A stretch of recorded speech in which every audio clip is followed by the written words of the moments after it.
आजकाल ऑस्टिओपोरोसिस, हाडं वीक होणं, जॉईंट पेन, हाडांचं ठिसूळ होणं हे प्रॉब्लेम्स बरेच कॉमन झाले आहेत. म्हणजेच तरुण पिढीमध्ये सुद्धा हे प्रॉब्लेम्स बघायला मिळतात.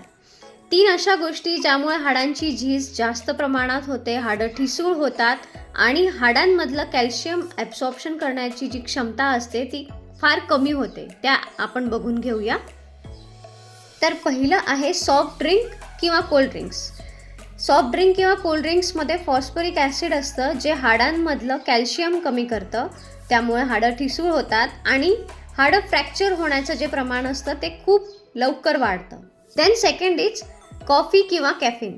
जर तुम्ही अतिप्रमाणात कॉफी किंवा कॅफिनचे सेवन करत असाल तर त्यामुळे तुमच्या बोन्समधली कॅल्शियम ॲब्सॉर्प्शनची जी प्रक्रिया असते ती फार स्लो होऊन जाते आणि त्यामुळे हाडं ठिसूळ होणं, देन फ्रॅक्चर होणं, त्यानंतर low bone density, joint pain हे सगळे प्रॉब्लेम्स व्हायला सुरुवात होते. Then third is vitamin D किंवा विटॅमिन K2 जर तुमच्या शरीरामध्ये कमी प्रमाणात असेल त्यामुळे कॅल्शियम ॲब्सॉर्प्शनची जी प्रक्रिया असते ती कमी होते आणि त्यामुळे ऑस्टिओपोरोसिस, हाडं ठिसूळ होणं, हाडांचं दुखणं हे सगळे प्रॉब्लेम्स आपल्याला होऊ शकतात. या सगळ्या प्रॉब्लेम्सपासून जर आपल्याला स्वतःचा बचाव करायचा असेल त्यासाठी आपल्याला आपला कॅल्शियम इंटेक चेक करणं खूप महत्त्वाचं आहे.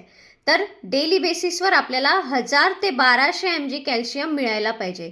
तर प्लीज तुमचा कॅल्शियम इंटेक एकदा चेक करा.